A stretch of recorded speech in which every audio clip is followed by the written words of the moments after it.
I've always had my reservation about players from Wolves, and I have watched Cunha several times. Yes, he scored 18 goals, blah blah blah blah blah. But I've watched him as a player, and I knew a big team will go for him, and then they'll cry. The big team will cry. Then we'll be here. I'm giving people the lowdown of Wolves players who come, they play their heads off because they are looking for, they are shaking hands for a big team. Something I like is people who talk and do. And that's why I like people like Ibrahimovic. I like people like Ronaldo.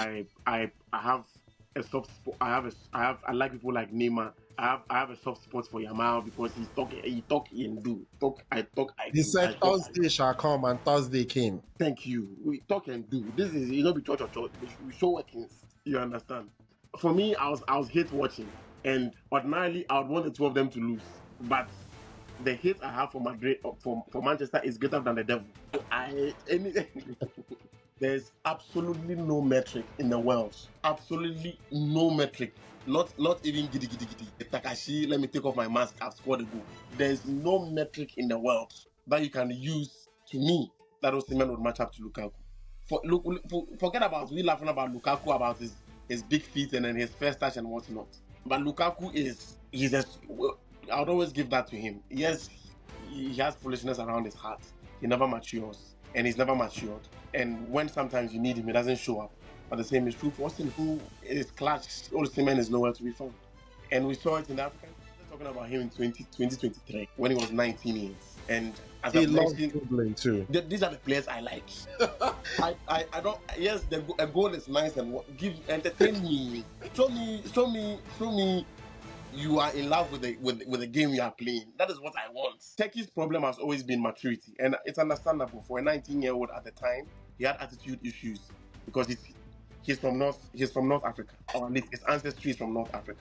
Yeah. And I tell people he's cut of the same cloth of these two players, Hatem Benafa and Adel Taarabt. Adetarat. Yes, these two players.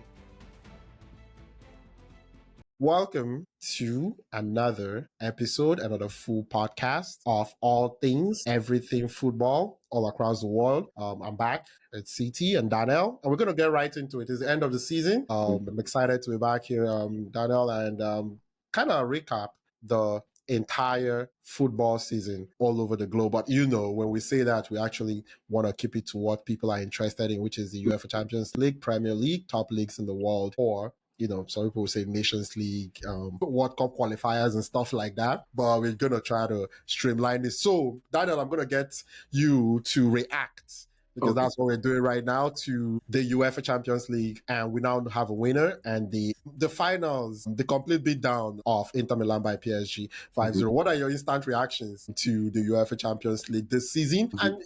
And giving your take, you can talk about the finals, but also I want to kind of have a conversation with you about the new formats that we're introducing, and how that all played out, and the teams that participated, and your thoughts on the UEFA Champions League. No, thank you very much, and I'll dive straight into it. For the Champions League, the final or the matchup before the final, if the viewers, at least those who have been quite consistent with us, can remember, I had my short list of people that I thought were going to win. And I made a first list, and then I retracted on that list. And in the first list, I had PSG in it, but I later had them as my wild card, and then positioned Real Madrid for legacy sake, Inter Milan and Barcelona. And for very obvious reasons, as we all saw, a matchup happened in the semi-final between Inter and Barcelona, and it lived up to the billing in terms of entertainment, in terms of goals, in terms of player output, and everything in between. And PSG was also doing fantastic on the opposite end. And eventually the final came up, and we all saw how it went down. With how things played out in the final, I was watching the game, and as soon as the game started, I felt the game would be played on the bench. And indeed, that is what happened. The game was played on the bench. But then Inzaghi, for some strange reason, was too conservative. And it cost him from get-go, because it was very evident he wanted PSG to have the ball, and he wanted to hit them on the counter. But what he did not notice was, in as much as, yes, this PSG defense is not the best around, they have a sense of organization to them as well, as compared to Barcelona. And I felt he had the same impression that, given how I played against Barcelona, it is likely I can transmit the same thing against PSG. But PSG had a certain method to their madness as compared to Barcelona, who played a very high line regardless of the opposition and regardless of what was happening in the game. Because if we can all cast our minds back to the semi-final again, the second leg in the San Siro, Barca was leading 3-2. Rafinha put them in the lead and they have 5 minutes to go. Every right-thinking coach, to an extent, would close shop at the back. That is like standard Champions League or even tournament football, semi-final. Everything is on the line. You are in the lead. Close shop, get it done with. But what did we see on the night? A coach who is very stuck to his philosophy, and then players who have bought into it and then still played very high up the pitch, regardless of what was on the line at the time. And we all saw how it played out. But in the final, it was the opposite, because you have a more pragmatic coach in Enrique, right? He's been there, he's done that. Yes, Hansi Flick has been there and done that as well. But Enrique is more seasoned in a sense.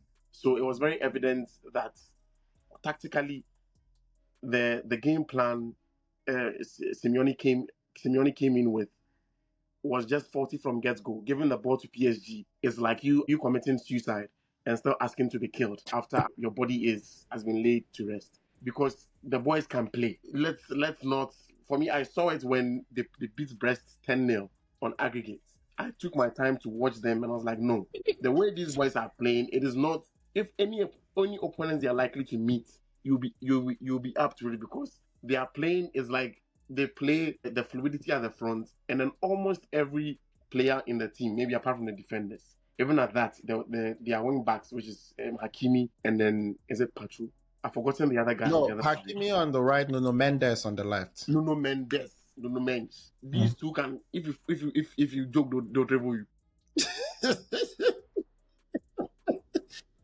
So I think by far I would want to do a similarity between this team that I saw. Maybe it would be a stretch, but the Barcelona 2008 to 2012 team, where almost everybody from the middle to the front line was very technically good, and it was very evident in how they played, because they switched play very easily.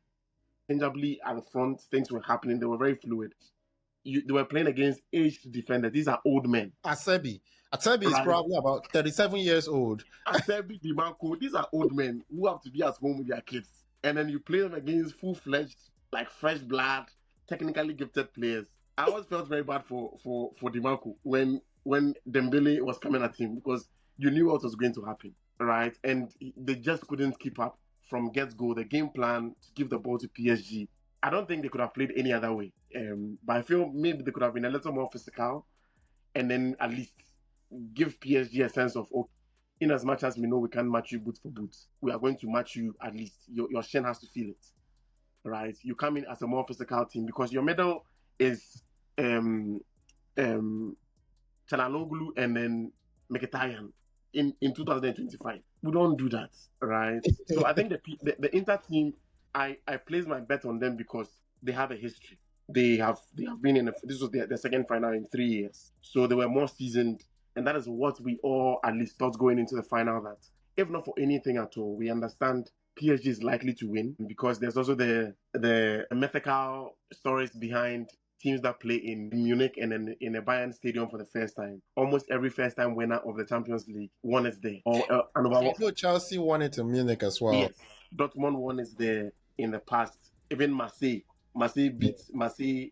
That is France's first and only Champions League until last week or last 2 weeks. Was also won in Marseille when Marseille beat AC Milan at Munich. So there was a history there, even though that could feel like a stretch, but it still played in PSG's advantage, because, of course, as football fans, would want to latch onto almost everything to give us that sense of excitement going into a game.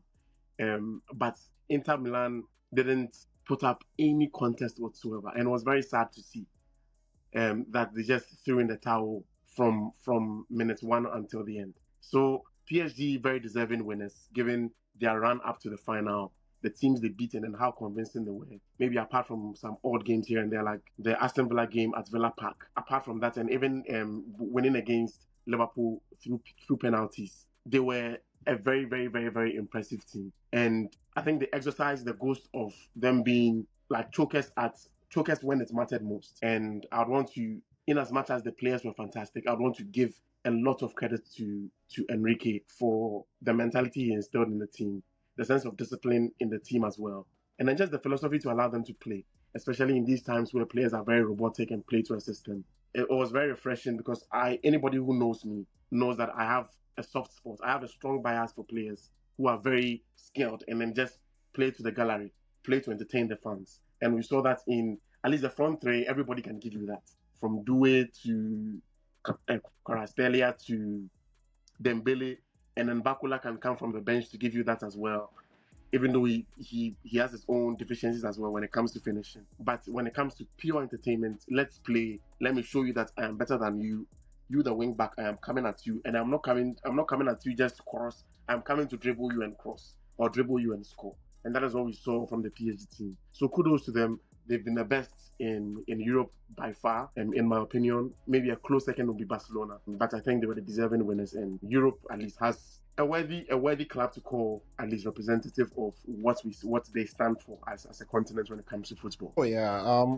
I think from the last episode we did for this before the semifinals, PSG was at the top of my list for that, and it's all because I know there's been conversations about Mbappe leaving and the team being better, but that actually matters a lot with how this team played. Look at Dembele, Desiree Doyle helping defensively, right? Allowing Hakimi to actually overlap and all that kind of stuff. So there was a fundamental part of the team that understood that they had to play both ways. Yes. The finals wasn't even close. Inter Milan, there was nothing there. The whole front line for PSG were interchangeable. If you walk throughout the game, it's like DiMarco, Desiree Doyle, you want a little bit of him? It's like buffet. And before you know, Kvaratskhelia is be like, I want a bit of this, right? It was something beautiful to watch the way that offense actually went. And Absolutely. I think Enrique has to be praised because Bradley Barcola was the more consistent forward, but with the way Doer has been playing all year. What a fantastic interchangeable front line that they had for PSG. But I think I saw it a little bit earlier, the way that they help defensively. They are not the greatest defensively, but the wing players that you would think doesn't work. Dembele worked so hard. Specifically, Dembele was pressing like hell. Pressing, like these guys are pressing. And there's a video I also saw that they literally, for the PSG team, they are so committed to pressing that when they kick off the ball, they don't care about holding the ball. They kick the ball off to a throw-in and give it to you, and then come press. That's how committed they are to the pressing. They're like, first minute, okay, let's watch you make some mistakes and we're going to press you high. And, you know, you don't get so many star players doing that. The way the roster was constructed is beautiful. Vitinha, excellent on the ball. Fabian Ruiz, that's the Euro Cup winner with Spain in that midfield. Or for PSG, How Neves, incredible in the midfield as well. It wasn't even close in midfield. It was not a contest. I remember thinking about it and I was like, there's no way that they're going to see any of the ball with Mkhitaryan. I remember Mkhitaryan like from 10 years ago. That Çalhanoğlu used to score free kicks about 10 years ago. And then you have Acerbi in defense. Like there was nothing that they could do with these young boys coming at them. Absolutely nothing. And the cameraman for the UEFA Champions League finals that I watched, like what they did to Acerbi is not fair. Like he wasn't the only center. I remember, oh God, I remember late in the game when he was sat down. I don't know if it was Barcola. I think it was Barcola that sat him down like pretty calmly in the box after like about 3 goals were already down. Your man was going through it. Oh yeah, he was going through a lot for the game, but that's not a position to put a 37-year-old centre back against those young bloods. So my reaction to the Champions League is I'm happy PSG won. I thought they played fantastic. Other than dominating their league, they actually looked like the best team in Europe. Absolutely no doubt about it. And with how young those players are, they will probably get a couple, 1-2 more of this. It almost feels like now they've figured out how to play Europe and they will be in contention for it. All those days of Neymar, Messi, seems like the building a team that way is a little bit more difficult, but they figured it out over the years, and now it looks like they have a solid team to play. So congratulations to PSG. They put up such a fantastic final that they almost screwed up the whole final for everybody with how many goals. They could have scored 8. They or could have 9. scored 8, 9, as many goals as they wanted. So congratulations to PSG. So the other thing I was before we leave the Champions League and we're gonna get into the Premier League for this end of season kind of pod, kind of a review. What do you think about the format for this year's Champions League, and which game do you fondly remember other than the finals? I think for this new format, just as with every other new thing, there's Mm. always going to be our apprehension, because human nature just compels us to be very apprehensive about things we are not familiar with. So it started out that way. But one thing I've enjoyed about it too is almost every team that performed considerably well was from the playoff. They were in the playoff round. Typical case in points was PSG. And I think regardless of how you'd want to see it, at least with the old format, most of the time you knew things would pick up in terms of excitement from round 16. But in this case, with this format, you get some big matches even at the group stage, that you get to enjoy. I think, yeah, it brought some sense of parity to the whole tournament. Brest also did very well for themselves until they met PSG, who knows them inside out from the league, just obliterated them in the round of 16, no, round of 32. But I think with this new format, I like it. I enjoyed some of the games that were played in the group stages. I think City Madrid. I enjoyed it because for yeah, people have their own reservations about Mbappe, but he's one of my favorite players. So when he was doing very well, at least against City, it gave me that impression that, okay, in as much as Madrid might be suffering, you are doing your part. And it's a game I might not have the fondest of memory of, but I remember how it's played out in the two legs. So yeah, I think this new format, it's not every game is the same, because the team you play today or this week will differ from what you play next week. And this week you are playing at home, next week you are playing abroad, in your opponent's stadium. And I'm just looking forward to how Chelsea will fare in this new format. I'm excited about it. So we'll Oh see. yeah, we're gonna get into that We'll get a there. little I don't bit. want to jump the gun, but we'll get there. Yeah, we're gonna get to talking about some of the bigger teams individually for a bit in the Premier League. But yeah, if I think about it, because while you were actually talking, I kind of was thinking about it. One memorable thing is the complete beatdowns. Yes, in the format, we got early fixtures. It made the whole Champions League from Mm-hmm. getting big matchups right from the group stages till, Mm-hmm. well, we'll call it group stages, but the whole table style format, and all the way to the finals, getting some big matchups in each round kind of made it unique. Man City scuffling, Mm-hmm. also seeing some big teams actually scuffle in the first round or in the first group stage was kind of an interesting dynamic as well. They Mm-hmm. don't get away with being the top seed and playing three Exactly. teams, right? So it kind of puts them in the middle of their seasons to actually come up with performances earlier in the season for the 2024-2025 season. So that was interesting. But I think one other memorable moments that I remember from this year will be the blowouts. The 5-0 finals, You go final. the PSG 10-0 like aggregate beatdown of Brest. PSG came Yeah, for blood. Brest just couldn't handle what was happening in Europe and all that. They sold Brazil, so how can they handle it? No, they needed to get G string, but to help them. But anyway, yeah, the blowout and also the Arsenal 7-1 against PSV Eindhoven. So, like, I was like, you're in the Champions League, you're in the knockout stages, and you're getting beat 7-1 at home. Right, PSV was also at home, getting blown out as well. So those would be a few of the things that I kind of remember from it. Obviously, PSG are the champions. Very interesting championship for PSG as well. You can attribute it to their dynamic three midfielders or their dynamic three attackers as well. But incredible effort from PSG and Luis Enrique. I think this is Luis Enrique's second Champions League after winning it with Barcelona, right? I would think. Yes. So just like Pep, he's won the treble 2 times with different. Treble in two different leagues. Yeah. So yeah, so that would be a full reaction to the UEFA Champions League here for that. So congratulations to PSG. We're gonna move on, and the next thing we're gonna talk about would be we're gonna focus on the English Premier League, recapping the 2024-2025 season. I have to mention and congratulate the eventual champions. It wasn't much of shock at the end. For a long time, they looked like they're going to be the champions. You had Liverpool and Slot's first year in charge after Jurgen Klopp left last year as the manager. Liverpool with 84 points, winning the English Premier League for this season. It seemed like they took their foot off the gas pedal. They didn't need to go as hard at the end of the season, but Liverpool ends up winning the league. And there's a quick breakdown. Arsenal, second position, 74 points. Man City, 71 points, third position.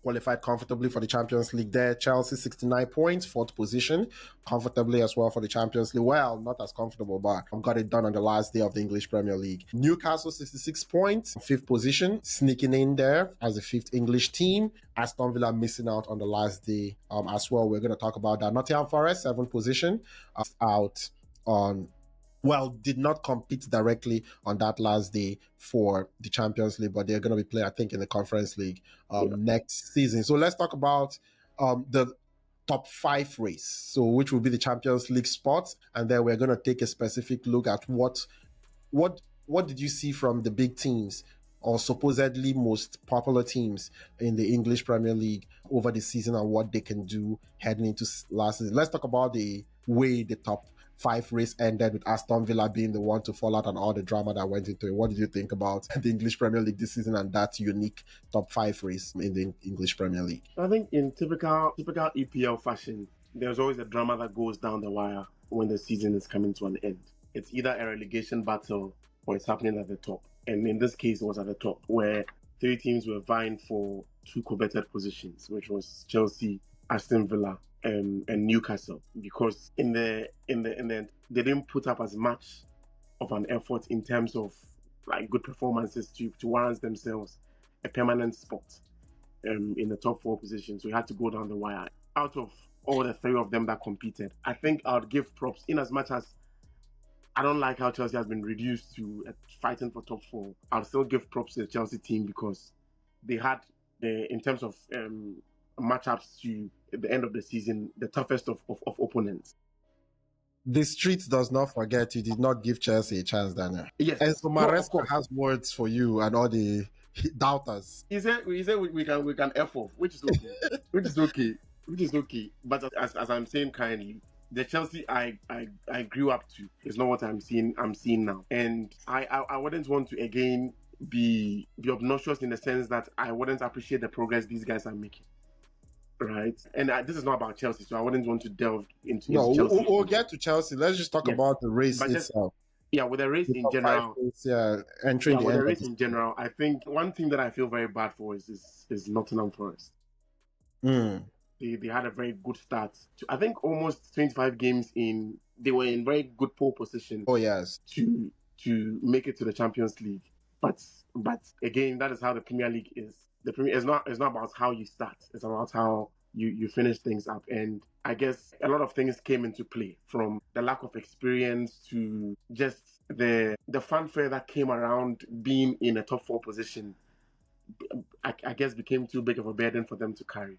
And eventually they just kept slipping out very, very painfully, to the point that even their owner had to crash out in one of their games, where he went onto the pitch and then was very angry about something that happened on the pitch. All in all, I think, the top 5 race was just what it is.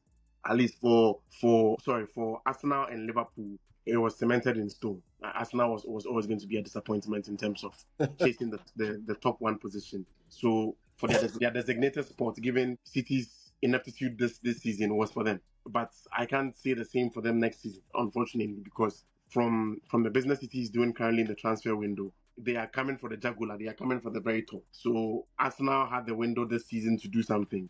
And as usual, they flattered to deceive, as they always do. So the 1 and 2 spots, it was meant to be, even though with Arsenal won almost the same games as Chelsea won. So it just goes to show you how much of a decline, at least from last season coming into this one, that they've had in terms of performance, even though they're still second.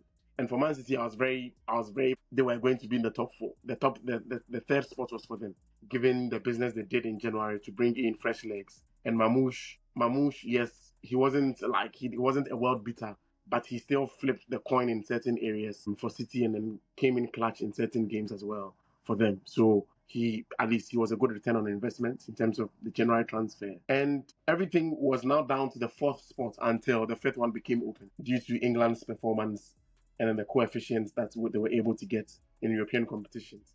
But everything came down to the 4th, and it wasn't looking good for Chelsea before the 5th spot opened up. But eventually Chelsea made it to the 4th. sports for which they celebrated, and people were like, why are they celebrating for qualifying to the Champions League? But it's all fair and good. We are now looking forward to seeing what the next season holds. By way of prediction, looking into the coming season, I would go for City going in for the very top, because Pep barely.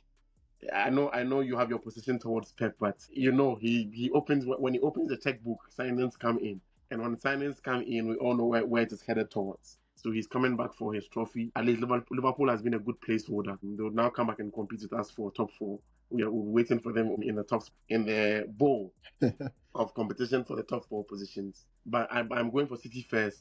For my biases for Chelsea, and I'm hoping Delap will hit the ground running. I'm going for Chelsea second, Liverpool third, Arsenal fourth. I know this might sound outlandish, especially with the so-called ascendancy of Arsenal, but I see a decline from where I sit. And even with the signings they are trying to make, when they are trying to go for Sheshko, it makes me very happy. They should go and buy him. I've never seen a manager as delusional as Arteta. So we'll see. So yeah, these are my predictions going into the coming season, and then at So least you my said top. Man City at the top? Man City, Chelsea, Liverpool, Arsenal. Oh, okay. You know what I think about Pep Guardiola. Oh, absolutely.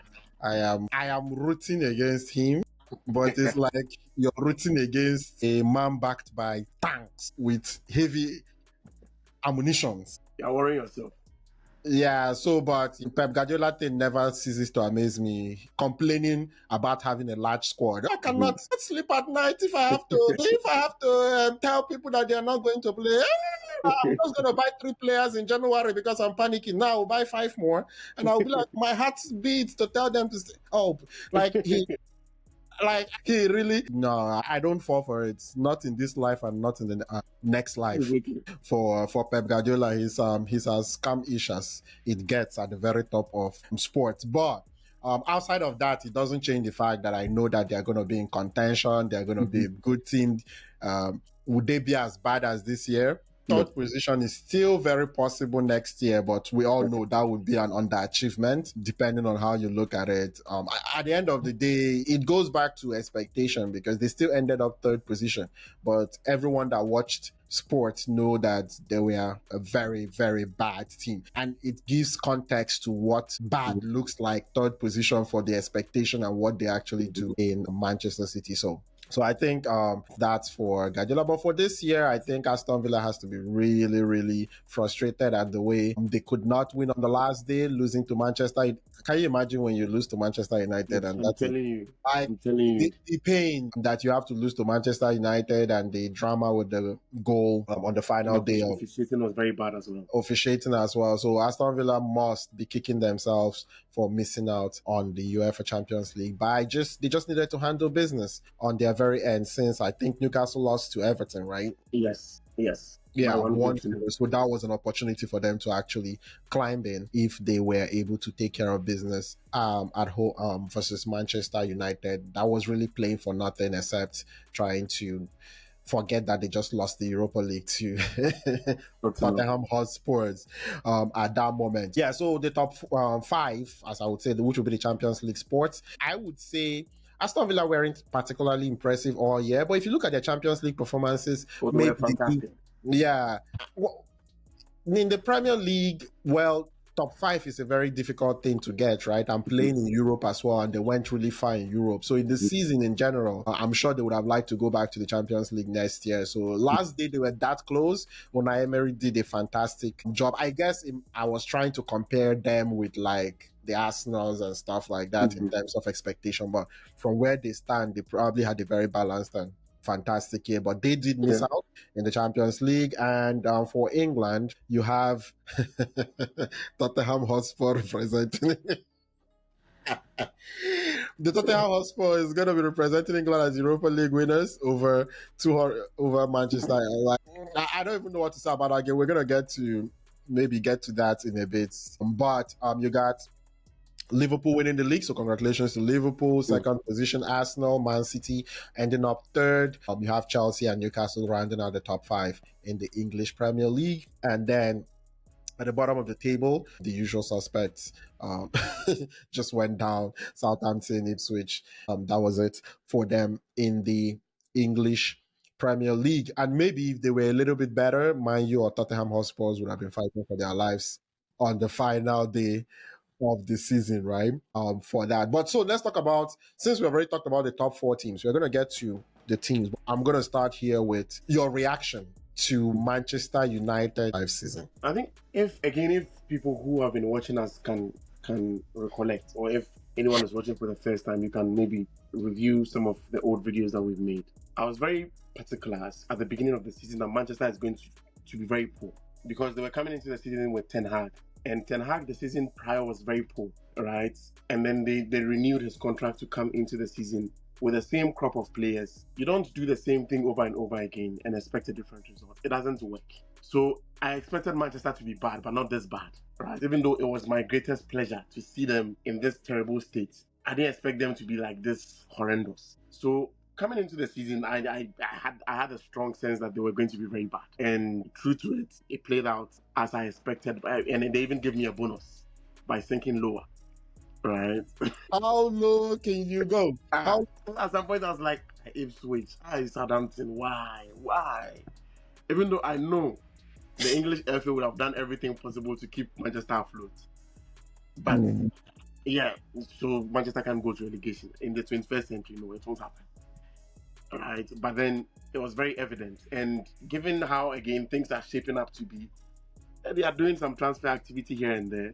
But I've always had my reservation about players from Wolves, and I have watched Cunha several times. Yes, he scored 18 goals, blah blah blah blah blah. But I've watched him as a player, and I knew a big team will go for him, and then they'll cry. The big team will cry.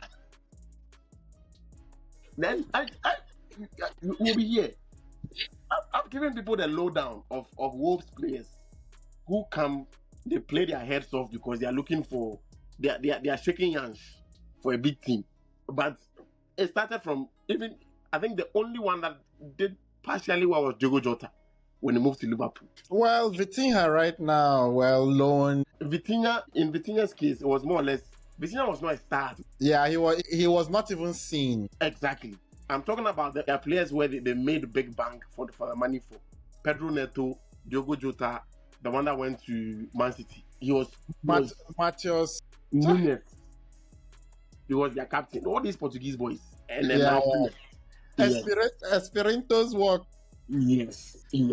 So I knew the bait will catch somebody, and it has caught Manchester. They will cry. I know. You see, so yeah, Manchester this very past season, I expected them to be terrible, and then they were very graceful to me, where they confirmed everything I thought about them going into the season. And then looking into the coming one, I still expect them to not be as bad as they were last season, because Amorim, I want to give him the benefit of the doubt. So I'll give him the benefit of the doubt. But if Manchester is able to crack top 10, they've overachieved.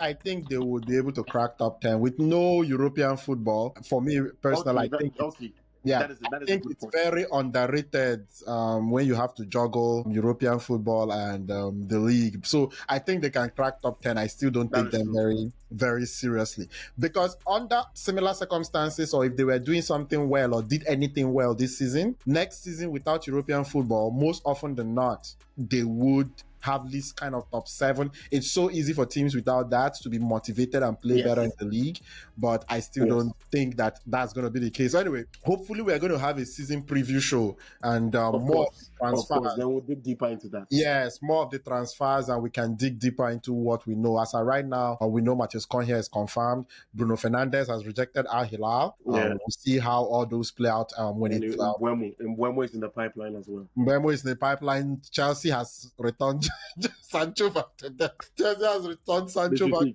to them. So they can have Sancho back with the 5 million. We can even dash them sterling. We can even dash them. Yeah, if they want for free, yeah. So, where we are right now, so hopefully we can do a preview. But looking back at the last season for Manchester United, I have very few words, because on this channel, if you check the videos on this channel, you know exactly how I feel about Manchester United and what has been going on. So there are more specific things about Manchester United that has been said over the course of the year. But, it feels good to have expectations in life and they come out exactly how you thought it. It feels good to be like, this is a bad team, and every evidence shows that they're a bad team. Yes, if you relate it to my sentiment about Guardiola, you can see why I'm frustrated about Guardiola, because the evidence doesn't really show what I'm trying to say. You know, the evidence does not say. So I keep shouting at the top of the hill. Your I win biases are not 4 straight confirmed. Premier Leagues. So I remember shouting at the top of the hill with Manchester United with Sir Alex Ferguson. I was like, this team is not good from 2009. How is Carrick, Fletcher, Tom Cleverley, 50-year-old Paul Scholes? That is what And I hated about them. Sir retired. The truth was unveiled. Yes. Everything unveiled. So I like when these things are clear and they don't use things to patch it up. And then Manchester United, everything like onion, and you peel the onions, layer 1 goes out, layer 2 goes out. Yes. So I think with Manchester United, that's the obvious case. I don't have much to say. I think the dysfunction in Manchester United, as I've said on this show, back from Ineos, from whoever, from the ownership, right? The Glazers. Ineos just came in. Glazers. And I even go as far as to say it goes all the way down. We're not down, but to the most important people, which are the fans. So it's a very, very interesting dynamic going on in Manchester United. The fans have still not moved on from Ferguson years, and it's been almost 15 years. They have not moved on, but then go talk through. Then go as their current manager has said, Ruben Amorim, we are all going to suffer. So if you are everybody in Manchester United is going to suffer, at least that's a guarantee. At least that's a guarantee from Amorim. But I think it was as expected. Eric Ten Hag was horrible, extended him before the season. Joshua Zirkzee, players that were brought in, wasn't how they would actually impact the teams for that. But we can keep going about Manchester United, but we're going to move forward. Let's go to, I think this one, try to be quick with it, but Spurs. What do you think about Spurs winning the Europa League, qualifying for the Champions League, and then firing their manager, Ange Postecoglou? Just quickly on Spurs before we actually talk about, so we can talk about more important teams in the Premier League. I think for Tottenham, one thing at least I've always liked about, personally, one thing I like is people who talk and do. And that's why I like people like Ibrahimovic. I like people like Ronaldo. I have a soft spot. I like people like Neymar. I have a soft spot for Yamal because he talk and do. I do. He said Thursday shall come, and Thursday came. Thank you. We talk and do. This is be church or church. We show workings. You understand? And just that. The season has been horrendous. You can't lose 20 games. You can't lose 20 games and expect to keep your job. Absolutely not. It doesn't happen anywhere. And I think Daniel Levy was even a little more accommodating this time around compared to what he did with Mourinho when they were going to play the Carling Cup or the Carabao Cup final. With this, he could have sacked him a long time ago. But he was like, let me let you see everything out. And then no job in the world would see you underperforming, at least per this metric, losing 20 games out of 36 or 38. No, you won't stay. So I think one thing that I'll give to him, of course, he talked and he did. I talk, I do. He delivered. 17 years since Spurs won their last trophy. 41 years since they won a European trophy. So he came in, he saw, he criticized, he did, he's gone. On the day of the final, this is one thing I always like personally. I like about coaches. Be pragmatic. There's a time and place for everything. This man has a philosophy he has lived and died. He has lived and then eventually died by, which is expansive football, playing high up the pitch, letting my players enjoy themselves, no matter what the opponent thinks. But this man went into the final and played the most pragmatic football you can think of. He knew what his strengths were. He deployed them. As soon as the goal went in, he closed shop. And it worked. The final was as boring as it can get. It couldn't get any more boring. The second half was slightly enterprising, but it wasn't as... for me, I was hate watching. And ordinarily, I would want the two of them to lose. But the hate I have for Madrid, for Manchester, is greater than the devil.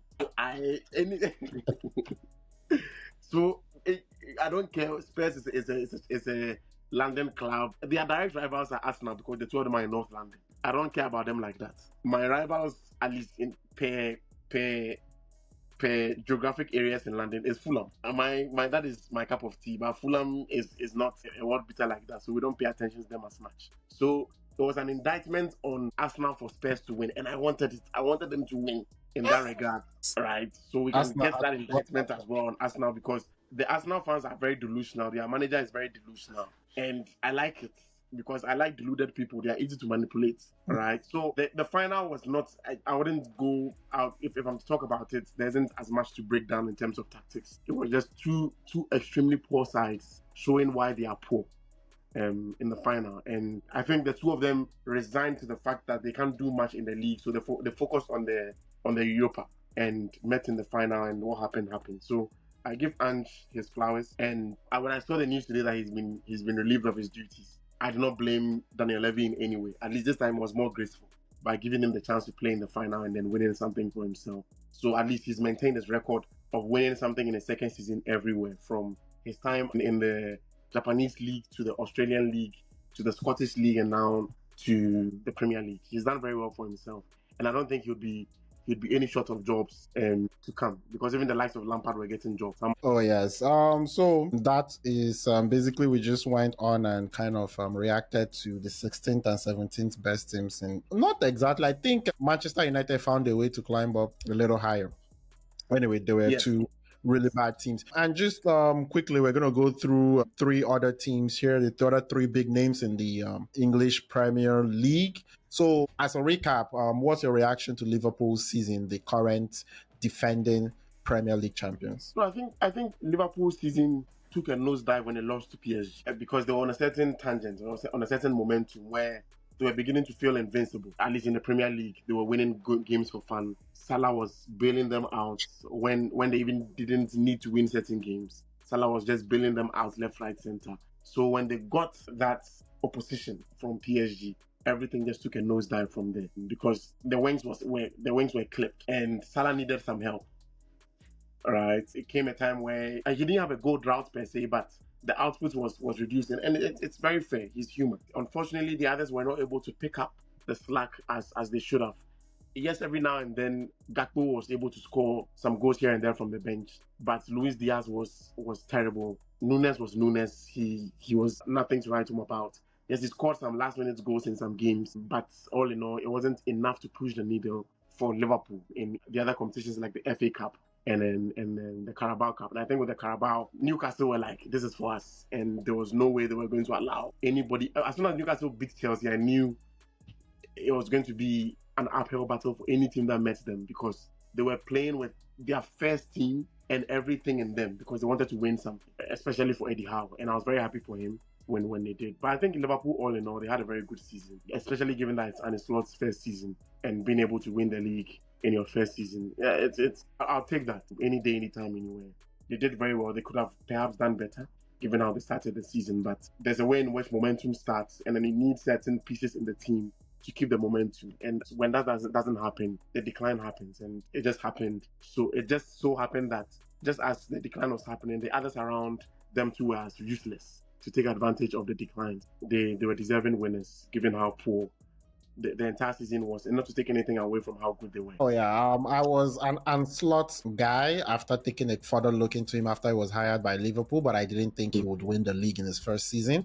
I just thought there would be signs about him being a good coach. So maybe this buys him some time, because it might get rougher in Liverpool that he gets to win a trophy in his first season. But congratulations to Liverpool. There are lots of good things that happened. Salah extended his contract, so they get to see him a little bit longer on here. Trent Alexander-Arnold moving on to Real Madrid. So we'll see how they, because for a very long time, that has been a core part of this Liverpool team. We'll just see how much they miss Trent. I know they wouldn't miss him defensively, but offensively, we'll see how much they gotta adjust and miss Trent Alexander-Arnold, that has literally played his whole career so far up until now at Liverpool. So so that's what I think about Liverpool. So we're gonna go to the next one, Manchester City. The way their season ended, the first thing I would say is they came third position, ended better than it actually looked all season or felt or talked about. But what would you say about Manchester City's season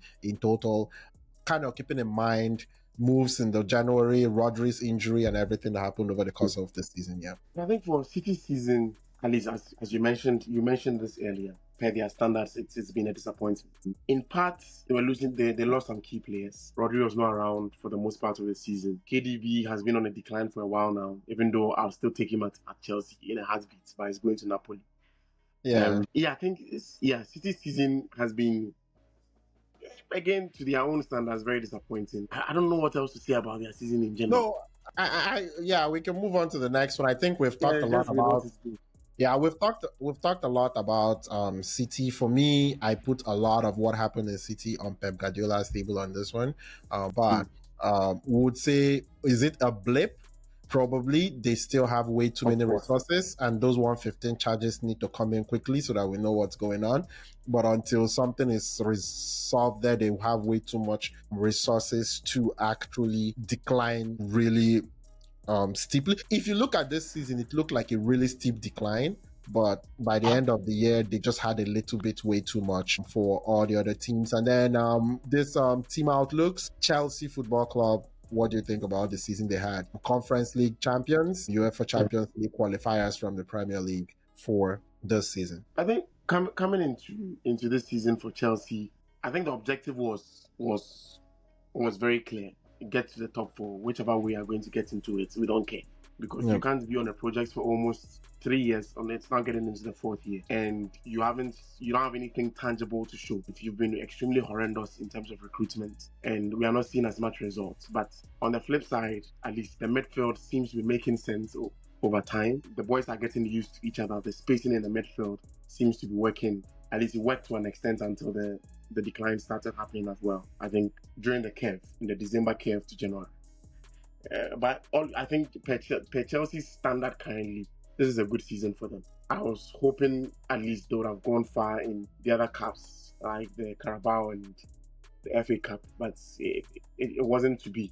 It looks like Maresca picked his battles and then he won them accordingly. He was like, okay, it looks like the easiest one on the table for him is the Conference League. And one thing I've admired about Chelsea when it comes to entering fresh tournaments is they go in and then they win it. It's as simple as that.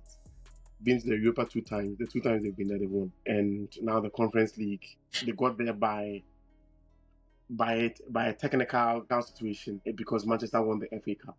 Manchester won the FA Cup against City, so Chelsea from a safe position now to go to the Conference League to give up their spots for Man U.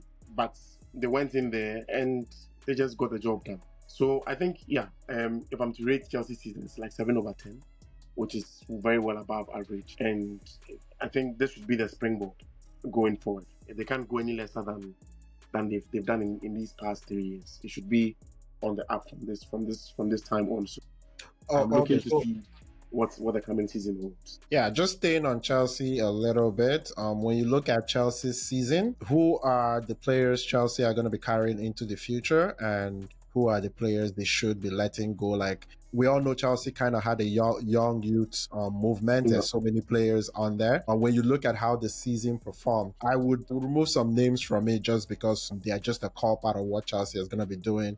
Enzo Fernandez, Moises Caicedo, and Cole Palmer are probably part of the future of this team. Which other players on this team currently do you think figures to be a part of the future for what Chelsea is doing? I think other than those 3 players, yeah, starting from the back, Cucurella, James, very obvious. Colwell, I think he picked up. I was very against him still being in the team, but he picked up when the team was on a decline. He actually picked up at a certain point and was doing quite well. So Colwell is likely going to stay, or he will be around for a while. It looks like Badiashile is still going to stay, even though I don't know why he's still going to stay. But no, so I'm not looking at the people the team chooses to stay, because I don't think Badiashile is very good, but some of them have like long contracts and things that would keep them. But for me, I think those 3 players I took out is just part of the future of Chelsea. Like, they're going to be good. But do you think Noni Madueke becomes a part of Chelsea going forward? Well, a successful part of the team. Noni Madueke, Nicholas Jackson. When I look at Reece James and Cucurella, even if they're there or not, they're a little bit older. Then you have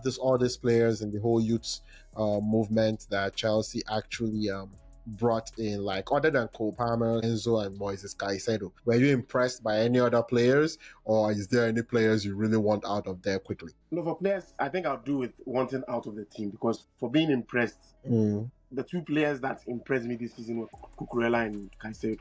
Palmer started well, but he fell off very badly, and nobody was able to pick him up, unfortunately, because almost everything goes through him. But for those I want out, it's a lot. The 2 wingers, Madueke, Neto. If I had my way, I'm shipping them to Enyimba of Aba. Yeah, Pedro So Neto as well, yeah. yes, so Pedro Neto, Madueke, at least with the current crop. We're not talking about those coming from loan. The current crop, Oh, yeah, the ones that actually finished the season, yeah. good. Pedro Neto, Madueke. The middle, I don't have any problem. Lavia is very injury prone. Andre Santos is coming, so I don't have an issue with him. Who else? I don't know. I think In the one thing defense, that but their shield, no, for the defense, they almost all of them. Tosin, Adarabia. All of them, they should go. I beg. They've been terrible. Malu Gusto has been terrible, right? And one thing, what has at least because I didn't watch some of our games this season because I was very pissed off, and it was all because of our wingers. Very unintelligent, very unimaginative, very unskillful. They can't score. They can't create. I'm like, which kind of wingers are we going to buy like this? Which kind of wingers are these? So this has been my biggest issue. And even with Liam Delap coming in, this is my reservation as well. Because usually what people tend to overlook is if you have poor wingers, it affects the head. Because they are the ones that create space for the most part for the striker to strive, especially if you have a mobile striker, a striker that is not a static box or fox in a box. Even at that, if you look at Haaland, he stalled this season because the wings at City has been nothing to write home about. Doku has been very poor this season, and I think they brought this other guy in from Girona, who also wasn't able to hit the ground running as we were always expecting him to. Right? So yeah, I wouldn't want to dwell on Chelsea too much. I'm looking at the transfer window very keenly to see how business is going to be. Teams are showing interest in Madueke, so I'm looking to see if we can ship him out. And closely followed by Neto, because he's a very useless player. You should also follow Madueke out. And let's bring some imaginative wingers into the team, because I'm tired. Okay, so we're gonna move on. We're gonna move on from that. Just kind of that was just a high level looking at each team. So we're gonna do a 2024, 2025. I'm gonna after this, I'm going to do a little bit of Europe or worldwide, the obvious stuff, but we're going to stay in the Premier League. Just a little bit of quick fire awards for the Premier League. Who will be your manager of the season? Any reason, it can be any reason at all. It can be Ange winning, breaking record, whatever. Like, who would be your manager of the season in the English Premier League? For manager of the season, it would have been a no-brainer to go for Nuno Espirito Santo, but unfortunately, he wasn't able to secure Champions League spot, so I'll give it to Arne Slot. Arne Slot? Yes. Oh, okay. I would still give it to Espirito Santo over Arne Slot. Just basically what you're working with Angelos, the owner, and everything that went on with Nottingham Forest. Making a European sport was probably better than they hoped for starting the season. So very close. So just to be different a little bit, I would give that to and the next one's quick fire. I would have said one. So we're going to do one, and then you just give a broad assessment of your most. Okay, so for the teams, it's just one. Who's your most disappointing team in the Premier League this season? West Ham. West Ham as the most disappointing team. So you expected more from West Ham? Yes. Given the material they have coming into the season, I was very hopeful. But unfortunately, I think they made some bad choices in terms of switching from Moyes to Lopetegui, and Lopetegui was horrendous. And changing from Lopetegui now to Potter, it was I was expecting a lot from where Aston Villa is where I was expecting West Ham to be. So they were disappointing to me. And the most impressive team? Nottingham Forest. Nottingham Forest. Okay. Yeah. I would say most disappointing team for me would probably, I wanted to say Man City, but I like what happened to them. So, but if I look at the team that probably expected more, I would have to say Manchester United. Just too low, incredibly. Even if I thought they would be bad, I didn't think they would be next to the worst teams in the English Premier League. And most impressive team in the league this year is just Nottingham Forest. I wanted to give a little love here to Crystal Palace for winning the FA Cup, but I would say Nottingham Forest as well. And just to quickly get to the next one. So that was team players, most disappointing player this season. And you can we just want one, and then a summary of the players that come to your mind that absolutely were disappointing this season. Disappointing. So will you go with your number one, and then if you have any I'm trying to get to number one. Let me go then. Okay. Okay, so number one for me, I would say you have to go to the teams that are most disappointing. I would say Phil Foden, Okay. just just incredibly disappointing season. Part of the whole Manchester City having a bad Mhm. start to the season as well. I don't know. Yeah, just straight up, this is a guy that was touted as one of the best young players in the world. You can definitely not say that right now compared Of to course. what young players are doing all over the world. So I would say the most disappointing, but honorable mentions for me would go to the bad team: Joshua Zexi, Rasmus Højlund, Mm. Raheem Sterling, and Jack Grealish. The obvious options there for the most disappointing. So yeah, you can. Or in my case, I'll go for Mohamed Kudus. Oh, It's a little sentimental because I'm Ghanaian and he had a very, very good first season. So I was yep. expecting a growth sprout this season. And yes, he's been leading in many metrics, even in a very poor West Ham side. People can give the excuse of him being the team generally being a very poor one this season. But there's a way in which a team can be poor and you can stand out like Bruno Fernandes, where regardless of how poor the team is, you can still pick him out and then say, this guy is a knight in shining armor, regardless of how bad the troops are. So I was expecting something similar from him, as a coming of age moment for him in the second season in the Premier League, but I wasn't able to hit it for me. So yeah, I'll give my most disappointing to Kudish. It's a sentimental reason because he's Ghanaian and he had a fantastic first season. So I was expecting a growth sprout this season. And I think yeah, some listeners would say, oh, the whole West Ham team was poor, and which is very true. But there's a way in which you can still stand out in a poor team like Bruno Fernandes has done with Manchester, where you can tell that okay, Liam Delap got a transfer. exactly. This is a knight in shining and a knight in shining armor, regardless of how bad the troops are. Right. So I was expecting something similar from him, but unfortunately, again, we are going into the World Cup. So as Ghanaians, we are looking out for some of our promising talents to at least sprout and then at least be in the mood towards the coming again qualifiers and then eventually the World Cup. I am again following him very keenly. Chelsea has expressed interest, so we'll see what his next move is likely going to be, and hopefully he will have a good season coming or come 2025, 2026. Okay. So I'm gonna go to the final part for the Premier League. Most impactful signing from last season. Do you have any player that you look at and you're like, that was a good signing last season for a Premier League club? And I'm gonna go here. I think my number one option here was shocking to me would be the impact of Mikel Merino for Arsenal when they lacked a striker coming from Real Sociedad. So I would say Mikel Merino here as the most impactful signing, with honorable mentions for Mamouche. But any players that came in over the last 1 year plus that actually impacted their team in their first season. I've been thinking very hard, but maybe I will go for. Also, you got Marco Asensio too as an option. Yeah, he was a lone move, which was he was Yeah, very yeah. good for them. I think I will go for. Is it?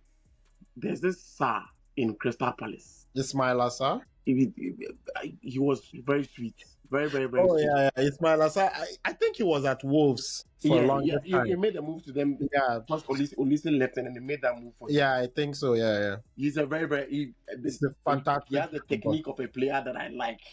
Yeah, So I'll go for that you Sa. go for Ismail. Okay, Yeah. no, that's totally yeah. Just thinking of any player that kind of stood out after making a move last season. So yeah, so that would be it for the Premier League. We're now going to go into other topics. So I know we didn't mention this a lot. Two leagues that I would like us to talk about will be the Italian Serie A and Mm-hmm. Napoli winning that league, and also Barcelona winning the Spanish La Liga, if you have any thoughts on those two. But Mm-hmm. before we get to those two, I wanted to just, outside of the Premier League, since we're talking about it, we watch the Champions League, we watch PSG come play very well. We all know what Barcelona and their stars are doing. We see Mbappe with Real Madrid in the first season. So you see Bayern Munich, Kane winning his first major trophy as well for Bayern Munich. When you look at the narratives in the European leagues this season, Does anything stand out to you? And I can give examples. Lamine Yamal's absolute incredible growth, young player playing very well. You got Ousmane Dembele and the way PSG played. You got, would you say Real Madrid were a disappointing team this year? If you think so. No, Company's first year, Bayer Leverkusen, not giving much of a fight. And now Xabi Alonso becoming the new coach at Real Madrid. Any things that you have in mind about European leagues or any of the top storylines? Rafinha season as well. I gotta mention that just to give him some props. Yeah, I think for Europe, our center, everything is centered around either PSG or Barca. But I'll center my observation and high praise to Hansi Flick coming into this Barcelona side from one being cash strapped to the depletion of the squad, and how everybody was telling him it was crazy for taking this job because it's like walking yourself into the graveyard. And with how he was able to turn everything around, he got Lewandowski scoring again because of course Lewandowski scored the highest number of goals in his career ever in a season under him in 2020. To get him to do the same thing again this time around at the age of 36, or was it 37? Was very. I think the whole turnaround of the Barcelona team, especially with the personnel he used, because on average, yes, the average age shoots up slightly because of some of the players like Rafinha and then some of the and Lewandowski who are quite old, and even Ter Stegen. But when you look at the team he put out from going in for Szczesny, right? Because they are dead broke. They brought in Szczesny as a placeholder because Ter Stegen is hurt, to playing Kubasi and then this other young boy at the back. And Balde, no, the way the guy just transformed this poverty-stricken club. Playing a very high line too. I'm telling you, Kubasi turned out to be a very fantastic player. I'm telling you, the man deserves every ounce of credit that we can give to. Brought out an incredible season from Rafinha. We all saw Rafinha at the English Premier League. We have seen Rafinha, a very wasteful player and all that, turning out to be one of the most prolific, coveted players in Europe this season. Yeah. So I'll give it to Hansi Flick. He's been my highlight of the season. Oh yeah, absolutely. So we're gonna go back to the Serie, the Italian. Well, you talked about it a little bit, but we'll start with the Spanish La Liga. Barcelona winning the Spanish La Liga mainly over Real Madrid. Any thoughts about this season and that Barcelona winning that with Hansi Flick relative to Real Madrid? I think Hansi Flick showed from scratch as soon as the season started, when he went on that crazy run of wins, that he was there to do business. And the decline came in at some point when everybody was like, oh, we knew that this was a fad. And Madrid picked up the slacks around that time. But when Barca went into full gear again, Madrid just couldn't catch up. And it's just what it is. The deserving club won the La Liga, because I can't catch you 4 times and beat you black and blue like that. Oh, yes, absolutely. I beat you in your home. I beat you away. Beat you in no man's land. Brought you back home. Beat you again. And it's not like I'm beating you 1-0, 2-1. Like beating you comprehensively 4-0, 5 to show you that you are no match for me, right?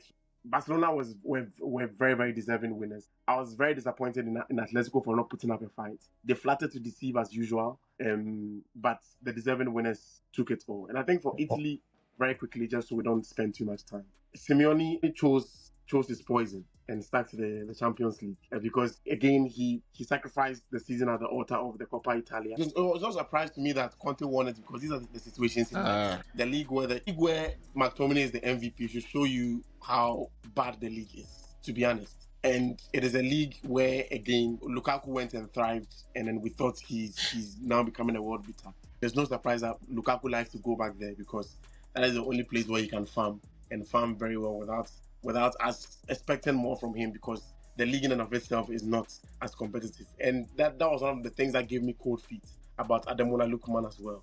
Again, looking at how horrendous he was at Fulham and then how he became a world beater. Even though, again, correlation does not always equal causation. But I'm always skeptical of players from the Bundesliga and then the Italian league, because the quality is just not out there for me.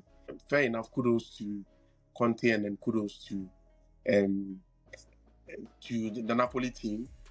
I think Inter Milan picked their poison, and unfortunately the poison killed them on the 30th or 31st of May, which was PSG, because they sacrificed everything on the altar of the Champions League final. And unfortunately that was the bad egg to choose out of the many they had in their hands. Oh yeah, it's kind of interesting considering Napoli had to do it without Victor Osimhen and Kvaratskhelia leaving in January to go win the Champions League with He's a PSG. good player. What? I can even argue that Lukaku is a better striker than Osimhen. Than Osimhen? Yes. So yeah, so I think a lot of people would beg to differ. I don't think I have a specific opinion on that, but what would be your reason why you think? There's absolutely no metric in the world. Absolutely no metric. Not even giddy giddy giddy. Takashi, let me take off my mask. I've scored a goal. There's no metric in the world that you can use to me that Osimhen would match up to Lukaku. Forget about we laughing about Lukaku about his big feet and then his first touch and whatnot. But Lukaku he's just. I would always give that to him. Yes, he has foolishness around his heart. He never matures, and he's never matured. And when sometimes you need him, he doesn't show up. But the same is true for Osimhen. It is clutch. Osimhen is nowhere to be found. And we saw it in the African Cup. I don't know. There are so many holes in Lukaku's game. Maybe the argument would be that Osimhen hasn't done it at a high level for a long time. Obviously, a complete waste of a year. I know they are celebrating the Turkish league, but No, he's now going to Saudi Arabia. He's on his way to Saudi Arabia.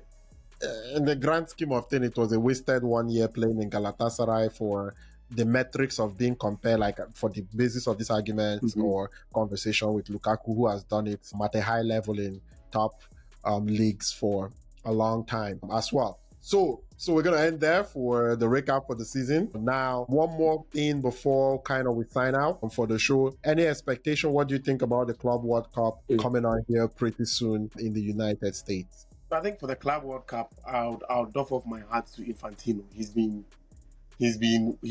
working to bring awareness to generate excitement about it, and then now making it a 4-year-long tournament also gives it that exclusivity that the original World Cup also has.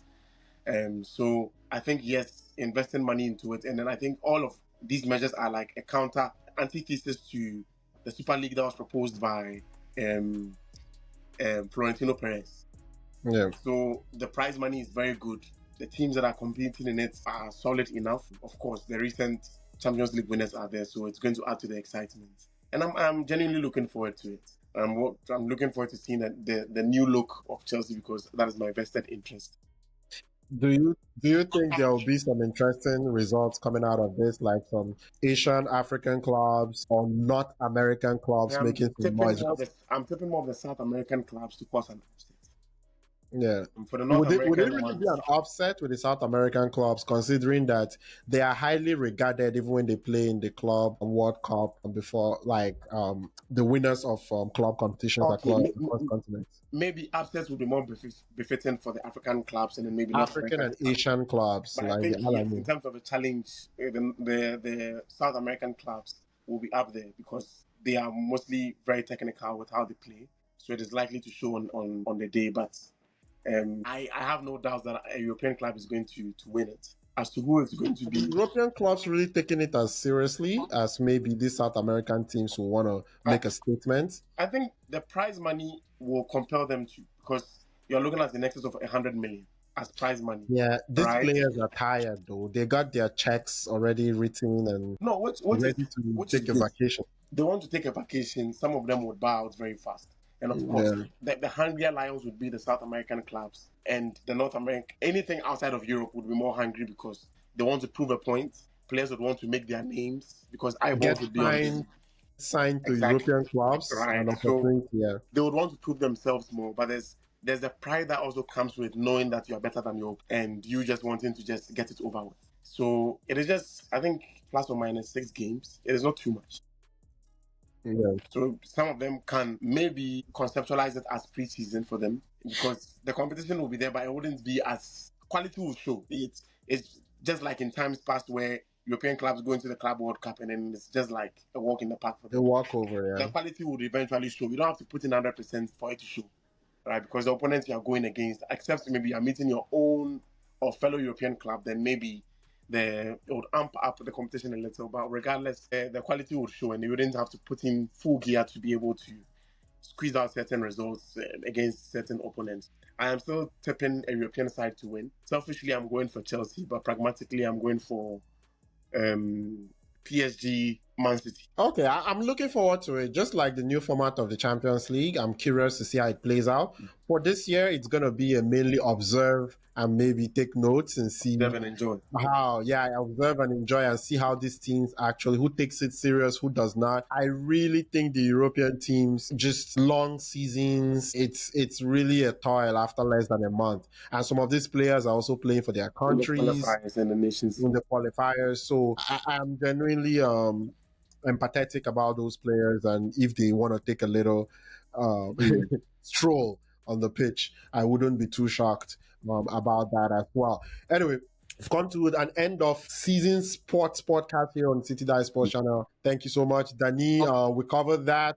Hopefully, we'll get a preview before the next season comes in here as well. I love enjoying this. For anyone watching, you got to this point. Thank you so much. Hopefully, you kind of enjoyed it. Leave your comments as well. Any final words, final thoughts? What are you looking forward to in football? No, I think for final word, I wish there were final words, but there's not because there's still going to be football Oh yeah, all through this summer. always. So it is my hope because we play the Club World Cup and then the players have like 1 month to rest and then the Premier League starts again in August. So it is my hope that viewers would keep enjoying the game that we all love. Thankfully, some new talents are springing. Exciting one. Exciting talents are now coming back into the fray. So it gives us reason to watch the games even more. So hopefully you get to enjoy the game we all love. And we all, over time, are getting to see as a religion. And yes, in due time, we'll come back again or we'll convene and preview the coming season. But until then, enjoy the qualifiers and then the club world. Oh yes, to everyone listening, I appreciate you all being here. Before I go, it just crossed my mind, and that's what this show is. What do you think of this? I think it's a Manchester City target, Rayan Cherki. I watched the Nations League because I thought he was really impressive in his short time. I've seen him play for Lyon a little bit, but I thought that cross for Colomwani, I thought it was really impressive in the Nations League semi-final against Spain for France. I wish you were in my WhatsApp groups that I belong in, the football WhatsApp groups. I started talking about him in 2023 when he was 19 years. And as I mentioned, dribbling too. These are the players I like. I don't. Yes, a goal is nice and entertain me. Show me. You are in love with the game you are playing. That is what I want. Cherki's problem has always been maturity, and it's understandable for a 19-year-old at the time. He had attitude issues because he's from North Africa, or at least his ancestry is from North Africa. Yeah, and I tell people he's cut of the same cloth of these two players, Hatem Ben Arfa and Adel Taarabt. Yes, these two players.